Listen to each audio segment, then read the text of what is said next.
Hey, real quick before the video gets started, I designed this shirt. If you're interested in picking up one in large, extra large, or 2XL, check for the link in the description below. On to the video.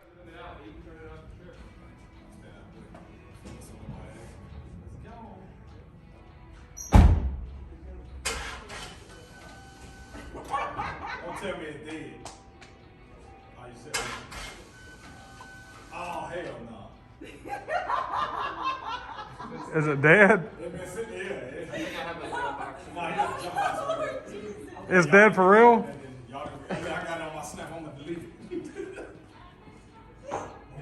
Welcome back to another Tech Junkie video.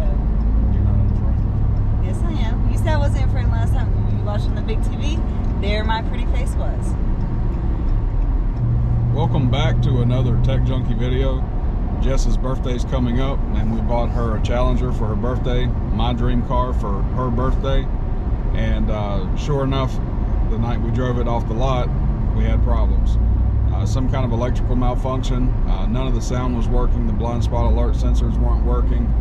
No sound coming out of the radio. If you make a phone call connected to the radio, no sound coming out, no audio.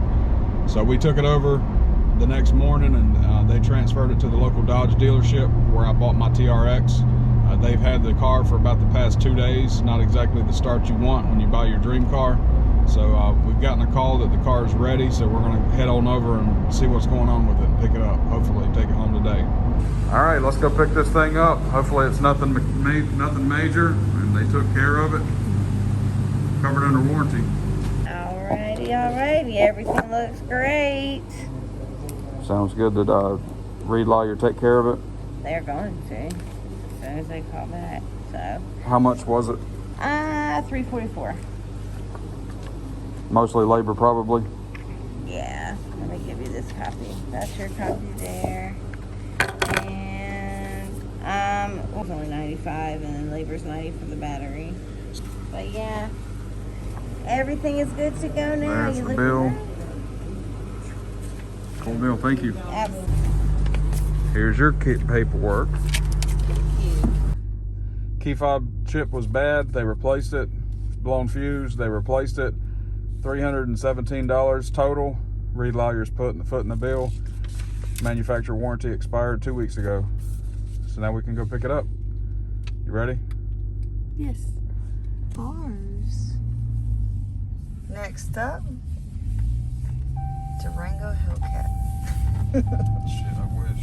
I'm just playing. Said it was parked over here somewhere. Well, it will stick out like a sore thumb, so let's see.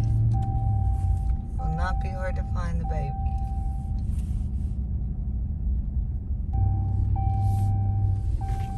It's so bright and vibrant.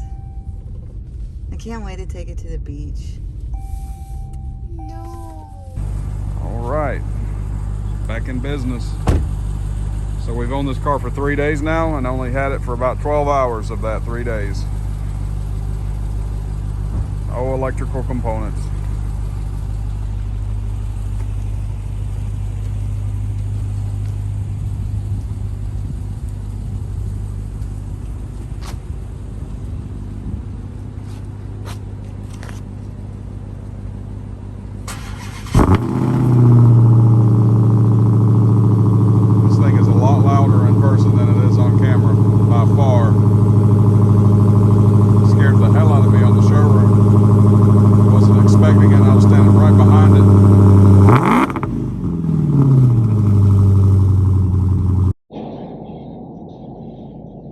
So all's well that ends well. Jess is back in her dream car. It's kind of strange that we had that car for 3 days and it's been in the shop for 2.5 of it. Ended up only being a blown fuse, and I'm pretty sure that fuse blew when they used that jump box to start the car on the showroom. From what I can understand, that car sat on the showroom floor for a few months and the battery went dead, and I believe when they jumped it, they blew the fuse that controls all of the audio. There was also a chip that was bad in one of the red keys, so they replaced the entire key fob. That was awesome. Total bill would have been $317, but obviously we're under warranty with the dealership we bought it from, so no stress there. It's funny to get your dream car and then have it taken away after 12 hours, but we got it back now. Stay tuned for the video where I drive the Hellcat for the first time. The Hellcat has always been my dream car, and I've never driven one. And I always said I would never drive one until I had my own. And I guess this is close enough because I can't wait to get behind the wheel. I'll probably do that here really soon. So stay tuned for that. We have a few TRX videos planned in the immediate future. I already had one filmed and lost the footage to a corrupted memory card, so I'm gonna have to refilm that one. But we've got TRX content planned. We've got Challenger content planned. So make sure you hit that like button and subscribe to the channel. Hit the bell so you get notified for all the videos, and I appreciate you guys watching. Y'all take it easy.